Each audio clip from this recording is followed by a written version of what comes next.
warahmatullahi wabarakatuh. Salam bahagia Bapak Ibu guru hebat di seluruh Nusantara. Bertemu lagi dengan saya, Nani Nurgurna SPD, calon guru penggerak Angkatan 9, Unit Kerja SLB Negeri 1 Amuntai, Kabupaten Hulu Sungai Utara.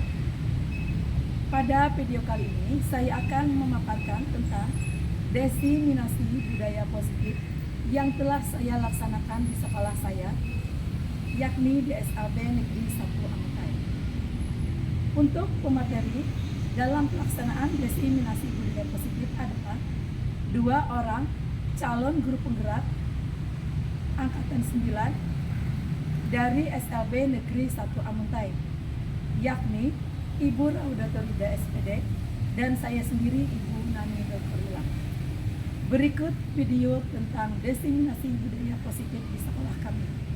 Selamat menyaksikan.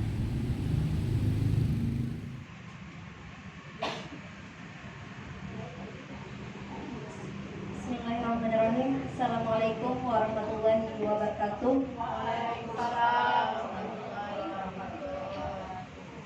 Alhamdulillahirrahmanirrahim. Wassalatu wassalamu ala ashrafil anbiya wal mursalin Sayyidina wa maulana Muhammad wa ala alihi wa sahbihi ajma'in. Amma ba'd. Alhamdulillahirrahmanirrahim.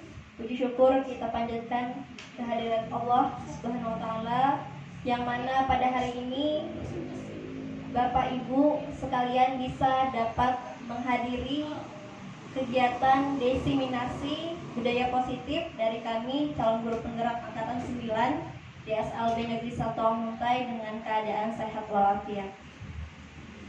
Salawat serta salam tak lupa kita haturkan kepada junjungan kita Nabi besar Muhammad SAW beserta keluarga, sahabat, kerabat, dan sahabat beliau hingga akhir zaman.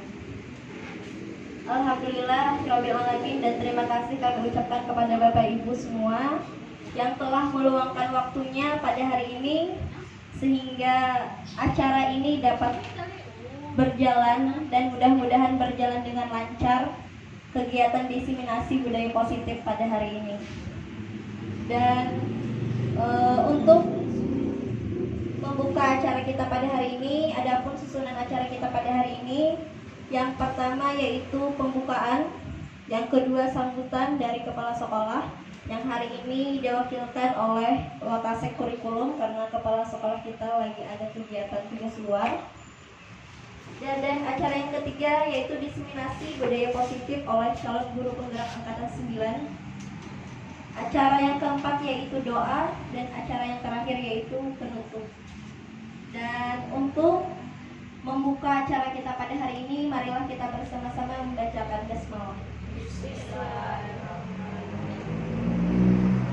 Mudah-mudahan dengan dibukanya acara kita tadi, acara kita pada hari ini dapat berjalan dengan lancar.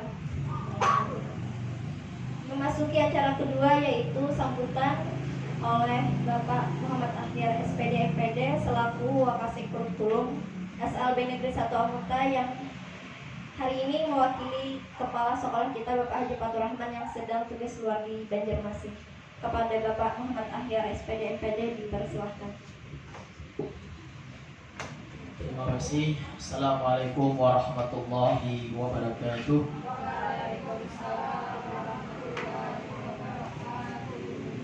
Bismillah, alhamdulillah, wassalatu wassalamu ala rasulillah, la hawla wa la quwata illa billah, amma ba'du. Ya, sama-sama kita hormati Kepala SLB Negeri 1 Amuntai Bapak Haji Fatur Rahman, yang pada hari ini beliau sedang tugas luar mengikuti kegiatan Dinas Pendidikan Provinsi Kalimantan Selatan. Jadi kita yang diminta untuk mewakili hadir pada kegiatan hari ini. Yang terhormat Kepala Tenaga Administrasi SLB Negeri 1 Amuntai, seluruh Dewan Guru Tenaga Kependidikan SLB Negeri 1 Amuntai, alhamdulillah, puji syukur kehadiran Allah Subhanahu wa ta'ala, karena pada hari ini kita bersama-sama hadir dalam keadaan diseminasi budaya positif calon guru penggerak angkatan 9 di SLB Negeri 1 Amuntai, yang mudah-mudahan semuanya dalam keadaan sehat walafiat, penuh kebahagiaan, kegembiraan, dan mudah-mudahan semuanya diliputi dengan rasa senang dan semangat. Salawat serta salam semoga selalu tercurah dan terlimpahkan keharibaan junjungan kita Nabi besar Muhammad SAW beserta keluarga, kerabat, sahabat, dan pengikut beliau hingga akhir zaman. Bapak Ibu hadirin yang kami hormati, dan juga Dewan Guru, calon guru penggerak yang berada di depan kita ini, angkatan 9 ya, yang pada hari ini melakukan diseminasi budaya positif. Sebelumnya kami ucapkan terima kasih kepada calon guru penggerak angkatan 9 yang telah berinisiasi untuk melakukan diseminasi budaya positif yang ada di lingkungan sekolah kita SLB Negeri 1 Amuntai. Dan juga mudah-mudahan ini menjadi motivasi bagi kita semua ya, untuk juga ikut dalam program guru penggerak ini. Dan juga kita bersyukur bahwa SLB Negeri 1 Amuntai itu ada 2 orang calon guru penggerak dari 28 orang, satu angkatan 9 ya, dari jenjang TK, SD, SMP, dan SMA. Dan alhamdulillah kita SLB Negeri 1 Amuntai ada 2 orang calon guru penggerak. Jadi ini masih calon ya.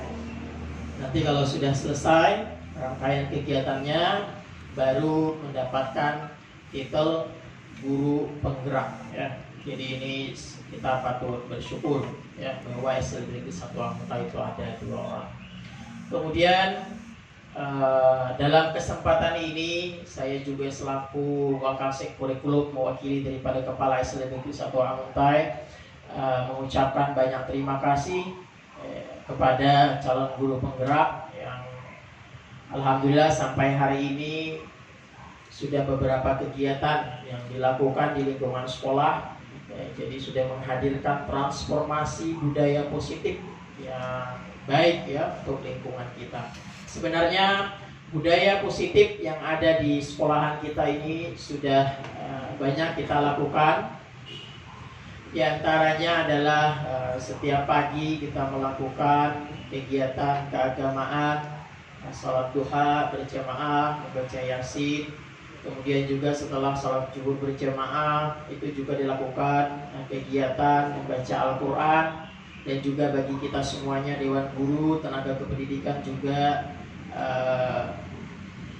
melaksanakan kegiatan budaya positif yakni khataman Al-Quran setiap bulan. Yang juga itu merupakan satu kegiatan yang terintegrasi dalam peningkatan profesionalisme guru di lingkungan sekolah kita. Nah, berkaitan dengan budaya positif ini yang akan didiseminasikan oleh calon guru penggerak angkatan 9 ini kan, kalau budaya itu kita sekolah kita ini berorientasi pada khas atau karakteristik daripada sekolah kita, sekolah pendidikan khusus. Oleh karena itu budaya ini merupakan segala sesuatu yang dilakukan secara terus-menerus dan dapat diterima atau oleh seluruh warga sekolah atau dilakukan oleh seluruh warga sekolah yang sifatnya berkelanjutan atau menjadi satu budaya kebiasaan.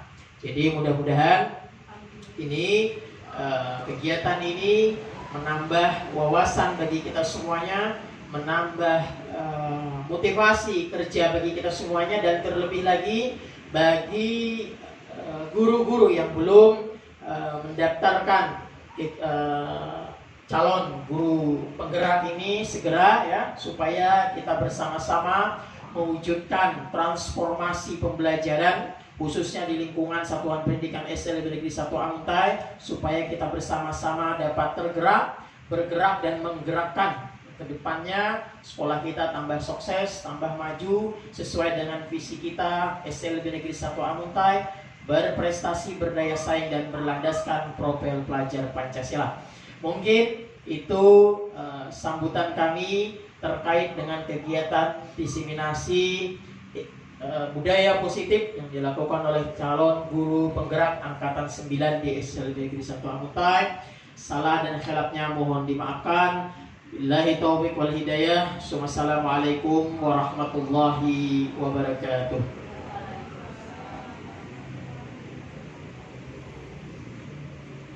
Terima kasih kepada Bapak Muhammad Akhir SPD yang telah memberikan sambutannya dan memasuki acara yang ketiga, yaitu diseminasi budaya positif oleh calon guru penggerak angkatan 9 yang akan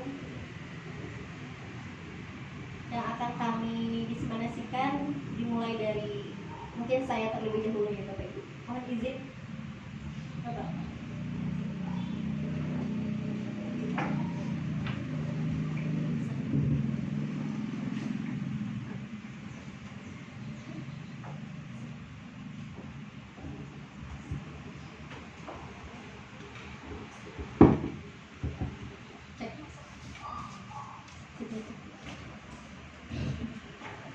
Gak usah tegang-tegang Bapak Ibu. Nih mendengarkan aja. Jadi budaya positif itu ada di modul 1.4. Jadi guru penggerak itu ada 3 paket modul Bapak Ibu. Jadi yang ini terakhir di paket modul 1. Jadi modul 1 itu ada 1.1, 1.2, 1.3 dan 1.4. Jadi ini modul terakhir. Makanya itu kami harus mendiseminasikan 1 paket modul ini. Mungkin sebelumnya kita ice breaking dulu ya. Kita ice breakingnya tebak-tebakan aja. Oke? Yang main TikTok biasanya tahu aja nih. Aduh, udah aku dapat duit lah, Bo. Bagi-bagi Dapat roti. Oh ya, oke. Aku senang nih kalau bagi-bagi hadiah ini nih. Bisa sering lihat tebak-tebakan di TikTok? Ada. Saya punya TikTok. Oke, kita mulai ya. Tebak-tebakannya saya beri clue, nanti Bapak Ibu coba jawab. Oke? Cluenya bumi itu bundar. Oke? Cluenya apa? Bumi itu bundar. Sekarang saya kasih pertanyaan. 2 ditambah 2 sama dengan berapa? Cluenya tadi bumi itu bundar. 2 ditambah 2 sama dengan? Ayo jawab aja. 2 tambah 2 sama dengan? Bumi itu bundar. Berapa ya? Ini malah bingung. Ayo jawab aja. 2 tambah 2 4 lah, Bo. 4 salah. 2 betul 2. Tidak paham? Kenapa jadi 2? Saya kasih lagi pertanyaan. Tadi cluenya apa? Bumi itu bundar. Pertanyaannya 5 tambah 1 sama dengan? 6. Salah. 5 tambah 1 sama dengan? 4. Salah. Tadi udah betul 2 tambah 2 sama dengan 2. 1 betul. Kenapa? Karena tadi cluenya apa? Bumi itu bundar. Jadi cari yang angka bundar. 5 kan ada bundaran 1. Jadi 1 kan tidak ada bundarnya kan? Jadi 5 tambah 1 yang bundar cuma 5. Jadi 1. Tadi 2 yang bundar ada 2. 2 tambah 2 kan berarti ada 2. Ya, gitu ya? Oke. Kembali ke slide kita, diseminasi budaya positif. Tadi sudah disinggung kalau yang namanya budaya berarti mengakar. Jadi nanti akan jadi budaya di SLB Negeri 1 Amutai, diharapkannya begitu. Next ya. Jadi konsep inti budaya positif itu ada 10 10 intisari. dari budaya positif itu. Yang pertama itu perubahan paradigma belajar, yang kedua disiplin positif, yang ketiga nilai-nilai kebajikan, yang kelima kebutuhan dasar manusia, yang keenam motivasi perilaku manusia, posisi kontrol guru, yang kedelapan, ada 8 ya.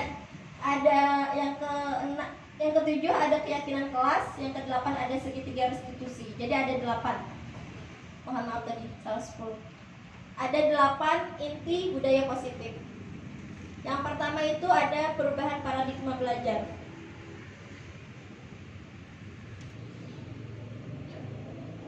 Jadi pembelajaran dengan paradigma baru mungkin kalau kita di SLB tidak asing lagi ya dengan pembelajaran berdiferensiasi. Nah, jadi bagi sebagian yang di luar SLB mungkin pembelajaran berdiferensiasi itu baru. Tapi kalau kita di SLB karena memang kita harus melayani sesuai kebutuhan murid, jadi berdiferensiasi itu rasanya tidak asing lagi bagi kita. Tapi tidak salahnya kita menggali lagi apa itu berdiferensiasi.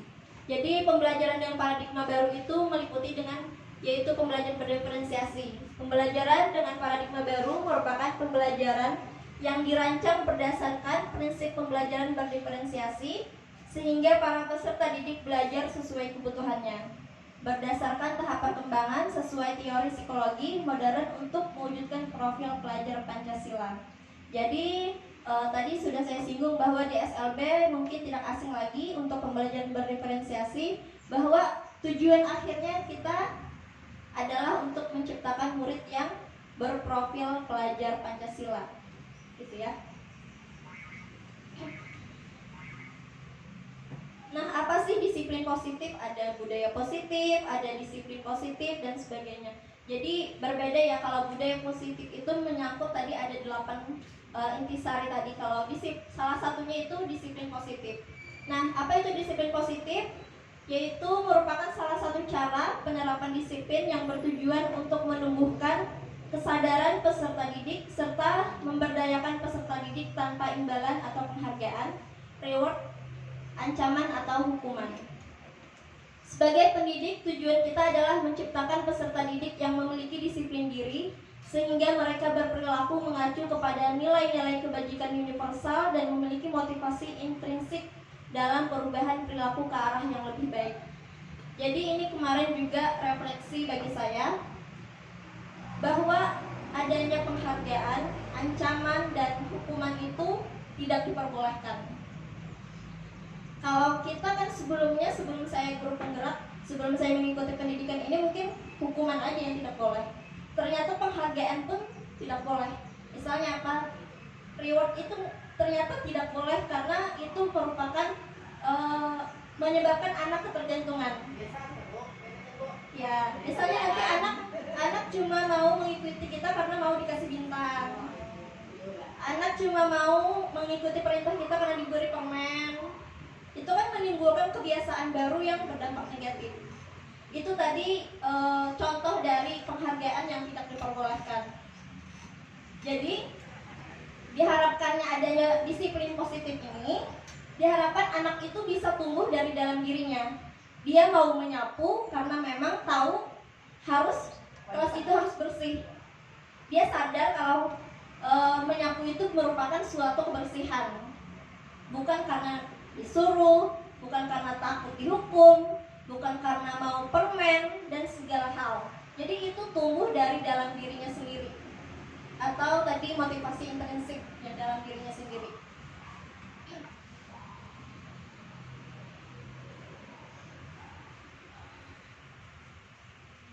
Nah, tadi yang saya sebutkan tadi salah satu termasuk nilai-nilai kebajikan. Apa itu nilai-nilai kebajikan? Yaitu nilai-nilai yang disepakati bersama, lepas dari suku bangsa, agama, bahasa, maupun latar belakangnya. Itu contohnya dari profil pelajar Pancasila, ataupun dari ibu primary, atau dari keterampilan hidup. Misalnya begini, nilai-nilai kebajikan tadi, misalnya membersihkan kelas tadi, ya. Anak-anak itu sadar, diharapkan ya, anak-anak itu sadar kalau menyapu itu bagian dari kebersihan. Nah, kebersihan itu adalah suatu nilai-nilai kebajikan. Dia sadar kalau dengan menyapu, kelasnya akan bersih. Nah itu tadi contoh contoh sederhananya. Atau misalnya dia ada peserta didik memakai helm. Kalau memakai helm itu berarti nilai kebajikannya apa? Keselamatan. Jadi kalau anak itu tahu bahwa dengan memakai helm dia bisa selamat, dia bisa melindungi kepalanya, melindungi dia dari kecelakaan dan sebagainya.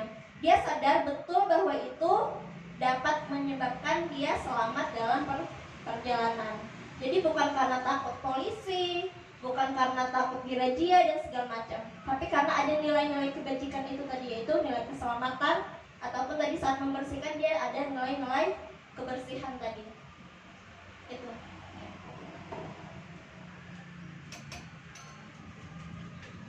Lanjut kita ke kebutuhan dasar manusia.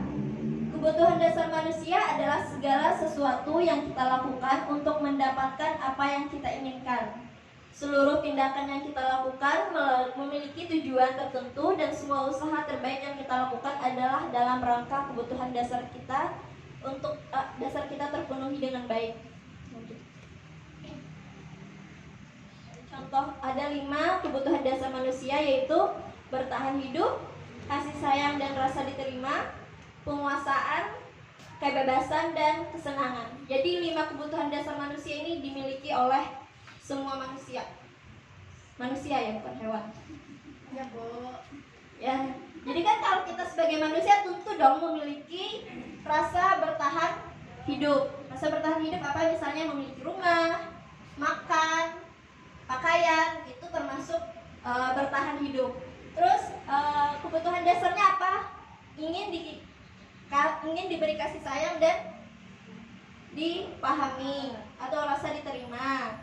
Misalnya tadi diberi kasih sayang, dipedulikan oleh orang lain, dipedulikan oleh sesama dan lain-lain. Nah itu kan kita membutuhkan itu.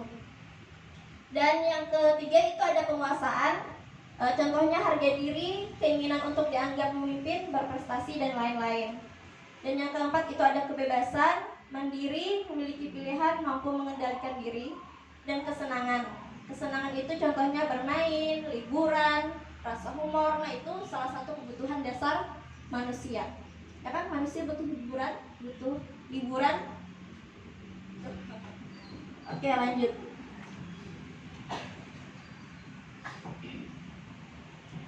Motivasi perilaku manusia. Nah, motivasi perilaku manusia ini ada 3. Biasanya perilaku manusia itu didasari dengan 3 ini. Yang pertama, untuk menghindari ketidaknyamanan atau hukuman. Biasanya kita melakukan sesuatu tadi bisa jadi karena kita menghindari hukuman, ya kan? Misalnya tadi ada peserta didik yang Terlambat datang. bisa jadi, atau tadi terlambat datang tadi berarti dia untuk menghindari hukuman misalnya, atau yang membersihkan kelas tadi kalau misalnya dia melakukan sesuatu takut dihukum, atau kalau misalnya dia tadi kita terbiasa memberi penghargaan ketika dia datang tepat waktu, maka dia akan terbiasa datang tepat waktu karena diberi penghargaan. Nah, yang ketiga ini yang kita inginkan. Dia bisa menjadi orang yang mereka inginkan dan menghargai diri sendiri dengan nilai-nilai yang mereka percaya. Jadi ketika dia datang tepat waktu, dia sadar betul bahwa itu memang tanggung jawabnya. Dia sadar betul bahwa itu memang bagian dari dia mentaati peraturan. Gitu ya, bukan karena adanya penghargaan, bukan adanya karena hukuman dan sebagainya.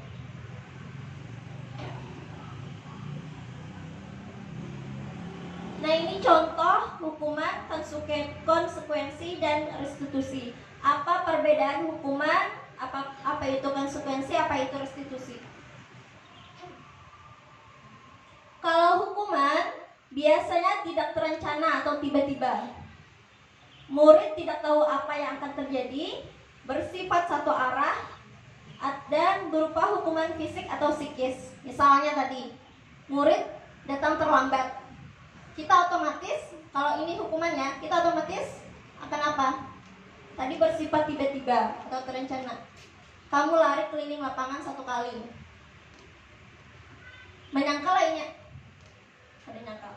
Ya loh, kalau kita dapat hukuman kita biasanya tidak tahu hukumannya seperti apa. Karena itu tidak terencana atau tiba-tiba. Nah, apa bedanya dengan konsekuensi? Konsekuensi itu terencana atau disepakati sesuai aturan.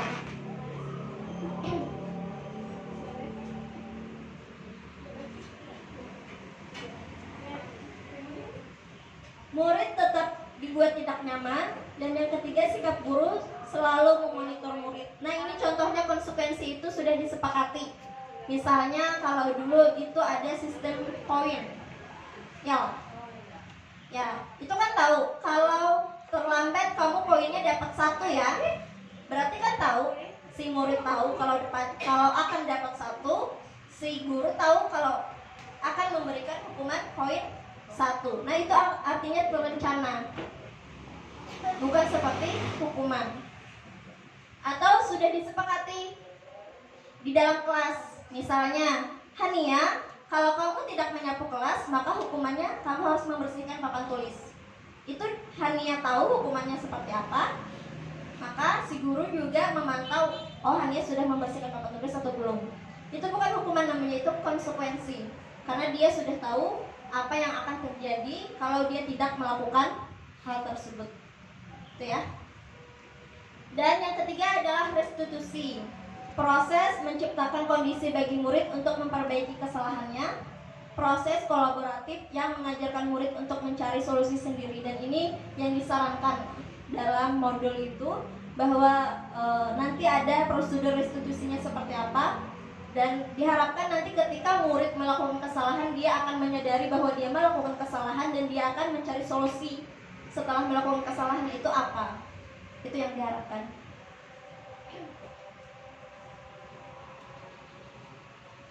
Lanjut, ini akan dilanjutkan oleh Ibu Nani Darunilah, dipersilahkan.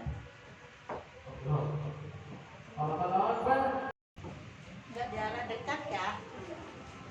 Baik, terima kasih untuk 5 posisi kontrol guru. Saya akan melanjutkan memaparkan tentang 5 posisi kontrol guru. Tapi sebelum itu kita ice breaking sebentar ya, supaya lebih santai. Yuk berdiri. Bapak Ibu mohon untuk berdiri. Cakap. Mungkin yang akan saya bawakan kali ini sudah sering didengar juga, atau mungkin sering dilakukan oleh Bapak Ibu di kelas. Ya, tangannya boleh ke atas. Tangan ke atas menggapai langit, tangan ke samping burung yang terbang, tangan ke depan ikan berenang, duduk yang rapi siap bergoyang.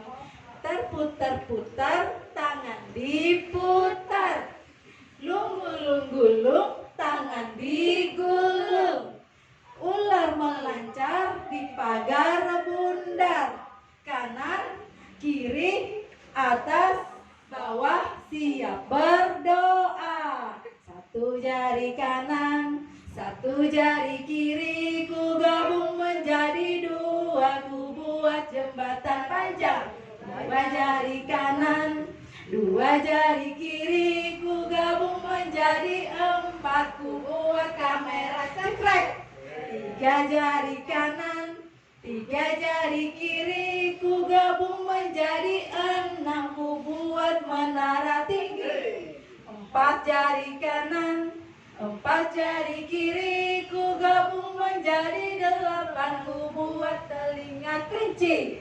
5 jari kanan, 5 jari kiri, ku gabung menjadi 10, ku siap berdoa. Iya, terima kasih Bapak Ibu. Oke, sekarang 5 posisi kontrol guru, yakni yang pertama guru sebagai penghukum, kemudian sebagai pembuat rasa bersalah, yang ketiga sebagai teman, yang keempat sebagai pemantau, dan yang kelima sebagai manajer. Mungkin posisi kontrol guru sebagai penghukum pernah didengar? Kalau hukuman pernah ya? Ya, kalau hukuman berarti memberikan apa itu? Ya, memberikan sanksi hukuman kepada murid. Kalau di sini ya posisi penghukum, yakni guru sebagai guru yang tugasnya memberikan hukuman. Ya. Kemudian sebagai pembuat rasa bersalah, di mana ketika murid melakukan kesalahan, kita membuatnya agar dia menyesali perbuatannya dan dia merasakan bersalah. Kalau penghukum itu memberikan hukuman dengan kata-kata yang kasar, dengan nada yang tinggi, dengan mata melotot, dengan tangan yang menunjuk-nunjuk. Nah, itu posisi guru sebagai penghukum. Kalau untuk membuat rasa bersalah dengan kata-kata yang lembut, yang halus, di mana membangkitkan kesadaran murid sehingga murid merasa bersalah atas apa yang dia lakukan. Kemudian guru sebagai teman. Kalau sebagai teman ya diajaklah seperti layaknya teman, bukan murid sebagai guru, tapi murid dengan temannya bagaimana.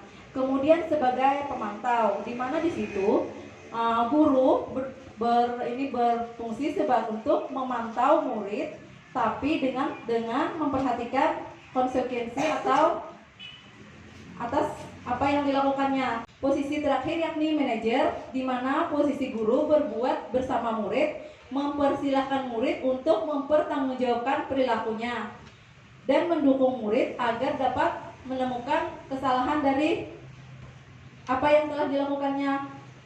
Next. Ini contoh penerapan 5 posisi kontrol pada guru, di mana di sini ada siswa yang tidak memakai atribut lengkap saat pelaksanaan upacara bendera. Kalau posisi guru sebagai penghukum, kata-katanya, ya udah kamu nggak ikut, kamu hormat sama bendera 1 jam di sana, nggak boleh masuk ke dalam kelas. Nah, kan posisinya kayak gitu. Kemudian untuk membuat rasa bersalah, bisa di sini diperhatikan berapa kali ibu harus memberitahu kamu, kenapa kamu terus mengecewakan ibu. Kemudian untuk guru sebagai teman, ayo ding ikuti aturan sekolah, tolong bantu ibu ya, sekali ini saja. Ya sudah, tidak apa-apa, lain kali jangan seperti ini lagi ya. Nah, kemudian posisi guru sebagai pemantau, kamu sudah melanggar peraturan sekolah, kamu tahu kan konsekuensinya? Setelah upacara, kamu beli atribut ke koperasi sekolah dan jangan diulang lagi ya.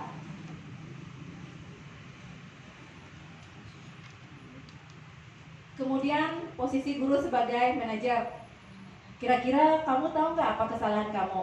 Nah, kita buat murid untuk berpikir, untuk menyadari kesalahan yang telah dilakukannya. Nah, sebaiknya apa yang akan kamu lakukan untuk memperbaiki kesalahan kamu? Nah, misalnya pada pertanyaan itu, saat kita tanyakan, kira-kira kamu tahu nggak apa kesalahanmu? Nah, boleh di sini dibilang muridnya menjawab, ya Bu, saya tahu kesalahan saya. Apa kesalahan kamu? Saya tidak memakai atribut lengkap, Bu. Nah, kira-kira bagaimana? Apa yang akan kamu lakukan untuk memperbaiki kesalahan kamu? Saya akan memakai atribut lengkap di sekolah, Bu. Saya akan membelinya di kantin sekolah, di koperasi sekolah. Nah, boleh dicontoh di situ, di mana posisi guru sebagai manajer. Nah, dari kelima posisi kontrol guru tadi, kira-kira nih Bapak Ibu di sini dapat terbayangkan saya ini selama ini posisi yang di mana? Kira-kira posisi saya sebagai guru ini, posisi saya sebagai apa? Apakah saya hanya sebagai penghukum? Tidak. Ataukah saya sebagai teman bagi murid? Iya. Ataukah saya membuat rasa bersalah kepada murid? Tidak.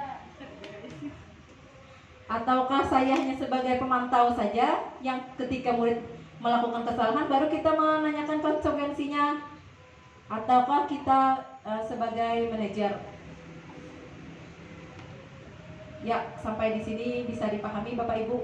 Bisa. Iya, terima kasih. Lanjut ya. Kemudian keyakinan kelas. Nah, pernah dengar keyakinan kelas? Pernah. Oh, tentu saja sebagai seorang guru pernah dengar ya, sering ya. Mungkin sudah bikin juga keyakinan kelas. Mengapa keyakinan kelas? Kenapa tidak peraturan kelas? Kira-kira kenapa ya? Kok keyakinan kelas? Kan kita sudah merdeka belajar. Iya, salah satunya boleh jadi. Ayo, ada yang lain? Kira-kira kenapa sih peraturan kelas, keyakinan kelas? Gak dibilang aja peraturan kelas, biar lebih ditakuti murid. Nah, kenapa keyakinan kelas? Karena kita akan meningkatkan kesadaran dari dalam diri murid. Jadi keyakinan itu kan sudah diyakini oleh murid, jadi dia sendiri yang meyakini itu.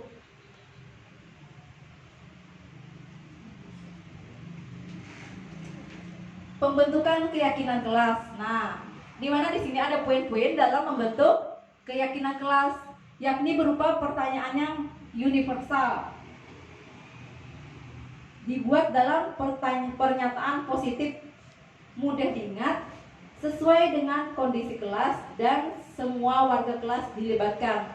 Jadi di dalam pembuatan keyakinan kelas kita melibatkan semua anggota kelas. Jangan gurunya aja yang bikin, muridnya nggak tahu apa-apa, timbul-timbul sudah ada di dinding.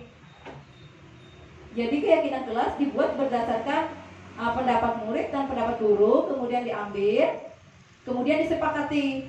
Jadi sesuatunya itu bukan karena paksaan, tapi karena kesepakatan antara murid dengan guru, sehingga terbentuklah keyakinan kelas. Ya, dan untuk kata-kata tadi dibuat kata-kata yang mudah diingat. Misalnya jagalah kebersihan. Bukan jangan membuang sampah, bukan jangan membuang sampah, tapi jagalah kebersihan. Bukan juga jangan datang terlambat, bukan seperti itu, tapi disiplin, cukup disiplin aja. Nah, kemudian di sini ada segitiga restitusi, di mana pada proses dialog yang dijalankan oleh guru agar dapat menghasilkan murid yang mandiri dan bertanggung jawab.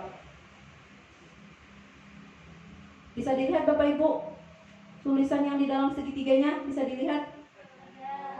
Oh, kecil sekali ya. Ya, di situ di mana di dalam segitiga restitusi, poin yang pertama yakni menstabilkan identitas. Kemudian memvalidasi tindakan yang salah dan menanyakan keyakinan.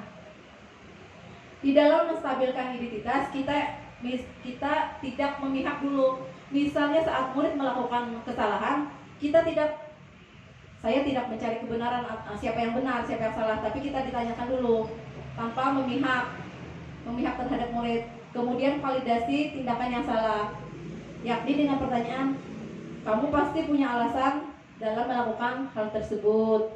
Nah, seperti itu. Kemudian untuk menanyakan keyakinan, apa kamu masih ingat dengan keyakinan kelas kita? Nah, di sini ada contoh dalam menstabilkan identitas. Ada prinsip membuat kesalahan adalah bagian dari proses pembelajaran. Menggeser identitas gagal ke identitas sukses. Nah, seperti apa? Misalnya, ya udah, berbuat salah itu wajar. Nah, kemudian kata-katanya, tidak ada manusia yang sempurna. Ibu juga pernah melakukan itu. Kamu berhak merasa begitu. Ini merupakan bagian dari menstabilkan identitas. Misalnya pada anak yang melakukan kesalahan dengan datang terlambat, kemudian anak dipanggil oleh wali kelas. Nah, kemudian sang guru menanyakan, kamu tahu nggak kenapa ibu memanggilmu kemari? Nah, saya datang terlambat, Bu. Nah, kita menstabilkan identitas dulu, yakni dengan menyertakan kata-kata atau kalimat, ya udah, tidak ada manusia yang sempurna. Ibu juga pernah melakukan kesalahan. Kemudian pada validasi tindakan, adanya prinsip setiap perilaku berupaya memenuhi suatu kebutuhan tertentu. Kemudian mengenali dan mengakui kebutuhan murid akan memperbaiki hubungan dengan murid. Jadi kita jangan menyalahkan. Tapi kita mengenali sehingga murid mengakui dan memperbaiki kebutuhan murid. Kalau kita menyalahkan, akhirnya murid dendam. Nah, kalau kita mengenali dan mengakui kebutuhan murid, itu akan memperbaiki hubungan murid dengan guru. Misalnya tadi dengan kalimat, kamu pasti punya alasan melakukan itu. Nah, melakukan apa? Ya, melakukan kesalahan yang dilakukan oleh murid tadi. Misalnya, kenapa kamu datang terlambat? Nah, kita boleh menanyakan itu. Kemudian, kamu melakukannya karena sesuatu yang ingin penting bagimu. Nah, misalnya apa? Barang atau diambil teman. Nah, mungkin kita bisa menanyakan seperti itu. Kemudian untuk menanyakan keyakinan. Setelah melakukan menstabilkan identitas, kemudian validasi tindakan, baru kita dapat menanyakan keyakinan. Yakni murid akan distimulus untuk memunculkan motivasi intrinsik. Murid akan mampu mengaitkan keyakinan dengan tindakan yang salah. Nah, setelah kita menstabilkan identitas, kemudian kita memvalidasi tindakan, kemudian kita menanyakan keyakinan. Nah, sekarang kamu masih ingat dengan keyakinan kelas kita? Nah, itu kan tadi misalnya muridnya datang terlambat. Nah, ingat Bu katanya. Nah, ya udah. Kira-kira apa keyakinan kelas kita? Nah, baru murid menjawab lagi, disiplin. Nilai apa yang telah kita sepakati bersama? Kemudian kamu ingin menjadi orang seperti apa kalau kamu datang terlambat? Kalau kamu selalu datang terlambat. Nah, kemudian pada menanyakan keyakinan, kita juga mencari jalan keluar. Kira-kira apa yang akan kamu lakukan? Ingin jadi orang seperti apa? Nih di penutup, dalam menerapkan program disiplin positif, hendaknya guru memiliki standar kepribadian profesional dan sosial yang baik, di mana guru mampu merefleksikan dirinya dalam posisi kontrol saat ini. Ya, 5 posisi kontrol tadi. Kemudian bagaimana perjalanan dirinya sebagai among atau manajer yang menuntun murid-muridnya menjadi insan mandiri, merdeka, dan bertanggung jawab sesuai dengan standar pendidikan nasional. Oke? Kiranya ini pemaparan materi dari saya. Terima kasih.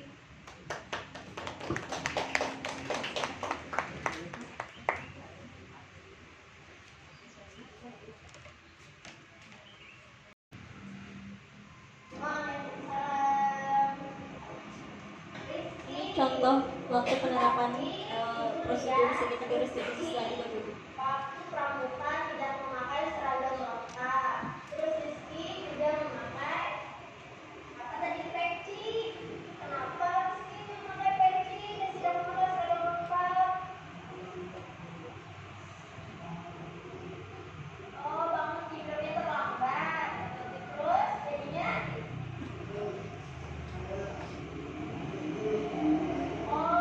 jadi buru-buru ke sekolah. Lupa memakai seragam lengkap. Padahal Rizky tahu hari ini hari apa? Tahu hari ini jadwalnya kita pramuka. Harusnya apa Rizky? Iya, pakai seragam lengkap pramuka. Tapi tidak apa-apa, wajar. Kalau ibu pun misalnya ibu terlambat bangun pagi, mungkin ibu juga akan berburu-buru ke sekolah. Jadi tidak apa-apa. Melakukan kesalahan. Seingat kamu Rizky berapa kali sudah kamu melakukan kesalahan? 5 kali. Sudah 5 kali tidak memakai seragam pramuka lengkap. Sudah 5 kali. Oh, baik juga ya. Nah, kira-kira apa ini yang menyebabkan kamu tadi tidak memakai seragam lengkap? Karena tadi bangun terlambat. Nah, kira-kira apa itu sebabnya kamu bangun terlambat? Oh, gara-gara main HP, gara-gara main game. Terus kamu begadang dan bangunnya terlambat. Bagus gak itu?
Tadi kasusnya Rizky tidak memakai pakaian atau atribut lengkap saat pramuka.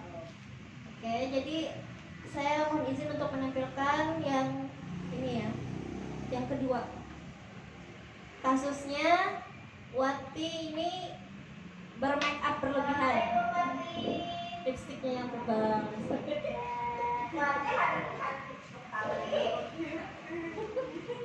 Nah, itu udah terlihat. Wati memakai lipstik, ya, memakai lipstik. Habis itu lipstiknya tebal, merah. Boleh lah, boleh. Ya boleh. Tapi kalau lipstik aja, kalau kata seperti itu nanti salahnya di mana? Salahnya di mana, ayo?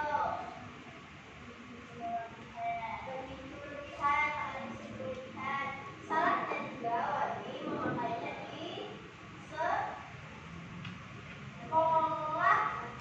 Kalau Wati memakai make up saat mau pacaran, saat mau seruan pengantin, boleh cantik-cantik. Tapi kalau di sekolah boleh nggak? Boleh. Nah, oke, Wati tahu ya salahnya di mana ya? Ya, gak apa-apa, wajar. Tapi nanti jangan mengulangi. Ya, itu jangan diulangi. Kan Wati berapa kali sudah didandan berlebihan? Dua kali. Kenapa kira-kira? Kenapa didandan berlebihan? Ya cantik. Tanpa make up yang berlebihan, Wati sudah cantik. Ya, gak usah lagi pakai lipstik yang merah-merah gitu ya.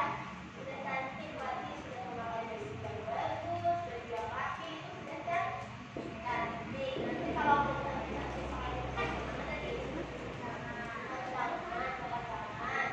Ya, nah, dia tahu tadi sudah berbuat salah. Dia tahu berarti melanggar apa? Peraturan sekolah.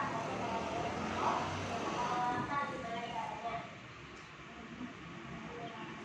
Ya, ada yang menggunakan bagus, boleh pakai hijab, boleh pakai lipstik juga boleh, tapi yang lipstik saja ya, karena ini di sekolah, di sekolah.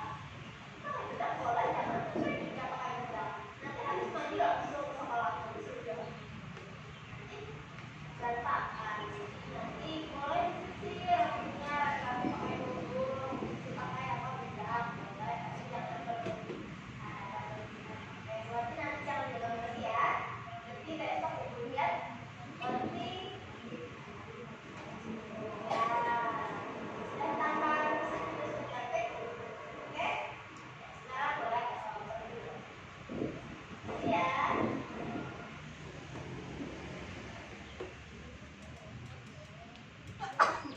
Ya, itu tadi contoh penerapan segitiga restitusi.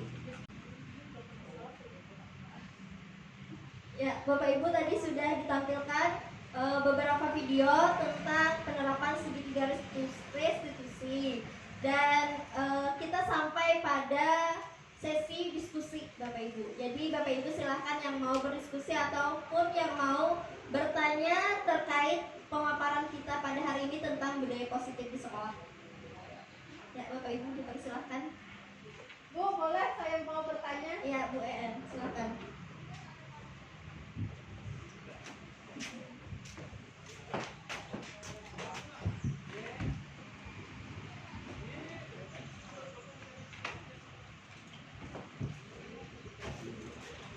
Assalamualaikum warahmatullahi wabarakatuh.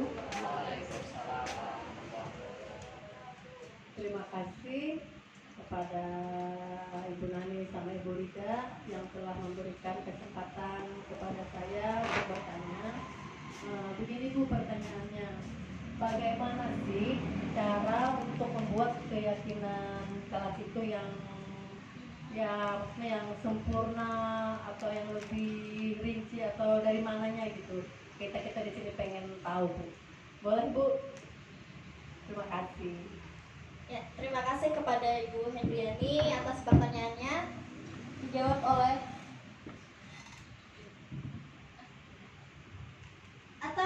Bapak Ibu?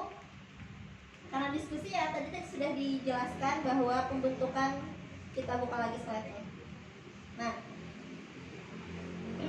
pembentukan keyakinan kelas tadi.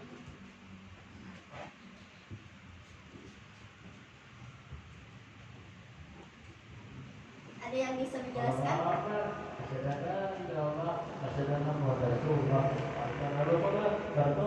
Kalau saya ini yang masih kurang pahamnya di sini Bu. Nah itu pembentukan keyakinan kelas. Di situ ada tertera berupa pernyataan yang universal. Nah kata-kata pernyataan universal itu tuh bagaimana gitu Bu? Ya. Dari mana gitu? Ya, terima kasih Bu Hendriani. Kita mungkin lebih detailnya atau prosedurnya seperti apa ya Bapak Ibu nanti, karena ini berkaitan langsung di kelas Ibu masing-masing. Jadi keyakinan kelas, yang namanya keyakinan tadi sudah disinggung oleh Ibu Nani tadi juga, bahwa keyakinan itu diyakini oleh semua peserta didik. Artinya apa? Itu berasal semuanya dari peserta didik. Jadi misalnya Bapak Ibu punya 4 peserta didik, ditanyakan dulu nih kepada peserta didik atau diberi sticky note misalnya yang bisa menulis, maunya kelas kita ini seperti apa. Misalnya nanti ada yang menjawab, Bu, kelas saya mau bersih. Berarti apa? Harus membuang sampah pada tempatnya. Satu sudah menulis, misalnya Hipni menulis membuang sampah pada tempatnya. Maunya seperti apa lagi nih kelas kita? Tidak ribut Bu di dalam kelas. Berarti apa? Tertib di dalam kelas. Berarti Kevin lagi. Misalnya kalau bisa menulis, tulis Kevin. Berarti tertib di dalam kelas. Ada 2 sudah keyakinan kelasnya. Dan itu tadi berasal semuanya dari peserta didik yang diyakini bahwa itu akan bisa dilaksanakan di dalam kelasnya. Nah, itu tadi pernyataannya bersifat universal atau bersifat menyeluruh atau bersifat bisa dilaksanakan oleh semuanya. Artinya semua peserta didik bisa membuang sampah pada tempatnya. Artinya semua peserta didik dapat duduk dengan tenang, tidak ada yang mengganggu dan segala macam. Nah, dibuat dengan dalam pernyataan positif. Tadi sudah disinggung juga oleh Bu Nani. Jangan menggunakan kata atau kalimat yang negatif. Misalnya jangan membuang sampah sembarangan. Itu negatif atau positif? Negatif, karena ada kata jangan. Maka tadi kalau kalimat positifnya diganti apa? Buanglah sampah Pada tempatnya. Nah, itu berarti kalimat positif. Maka yang digunakan adalah kalimat positifnya. Misalnya jangan ribut, berarti itu masih kalimat negatif. Harap tenang. Nah, boleh. Nah, gunakan kata-kata positif, dan itu juga tadi mudah diingat. Jadi semua peserta didik ingat bahwa membuang sampah pada tempatnya, tidak boleh ribut, harus tertib, datang tepat waktu. Nah, itu kan peraturan-peraturan atau keyakinan yang mudah diingat. Dan tadi yang terakhir, semua warga kelas dilibatkan. Ada 4 peserta didik, maka ada 4 keyakinan kelas di situ. Ya, yang artinya tadi semua peserta didik dilibatkan. Jangan sampai kita membuat keyakinan yang peserta didiknya saja tidak tahu apa. Karena itu tadi keyakinan tadi kembali pada kata keyakinan itu berasal dari seluruh warga di dalam kelas yang meyakini bahwa itu harus dilaksanakan di dalam kelas. Mungkin itu saja Bapak Ibu. Terima kasih. Bagaimana Bu Hendriani? ya Bu, dapat saya pahami. Terima kasih banyak. Ada pertanyaan lain lagi Bapak Ibu? Ya, Bu Atul, persilahkan.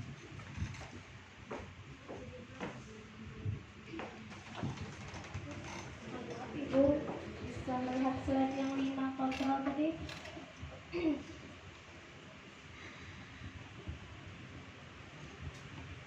Nah, pertanyaan saya, apakah guru harus memiliki 5 kontrol tersebut atau salah satu saja yang harus dimiliki oleh guru dalam kelas? Mungkin itu pertanyaan dari saya. Terima kasih banyak Bu Atul. Mungkin akan dijawab oleh, ada yang mau Menanggapi Ayo, ada yang mau menanggapi? dari hasil paparan tadi, Apa seorang guru harus memiliki apakah kelimanya ya betul atau cuma satu saja di dalam kelas? bagaimana? Apakah harus semuanya atau boleh salah satu, salah dua, atau salah tiga?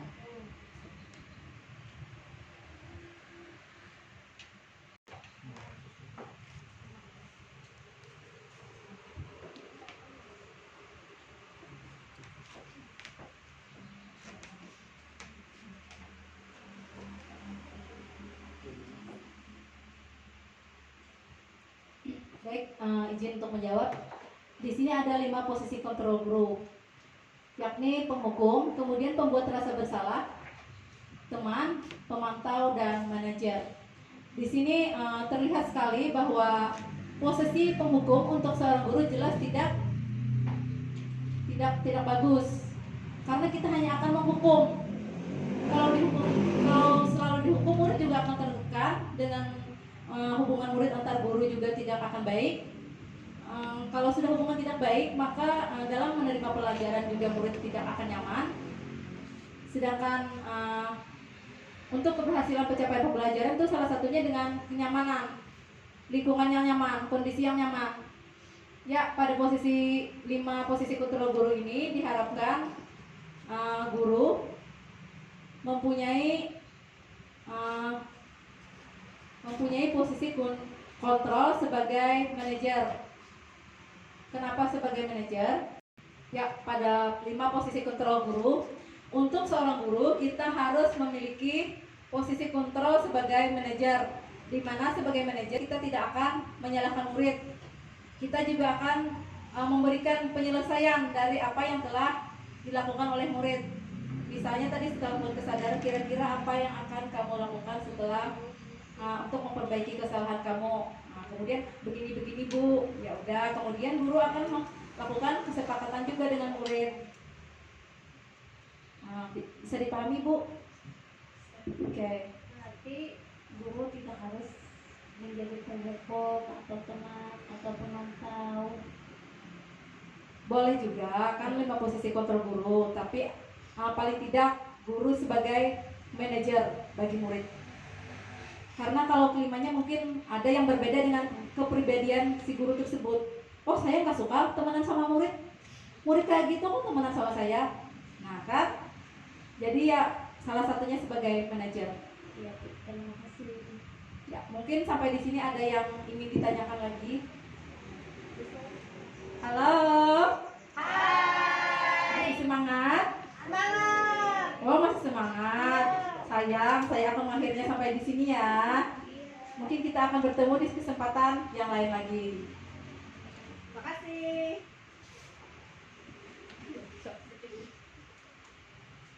Ya, Bapak Ibu, dengan ditutupnya diskusi kita pada hari ini, maka kegiatan acara diseminasi kita pada hari ini juga akan ditutup.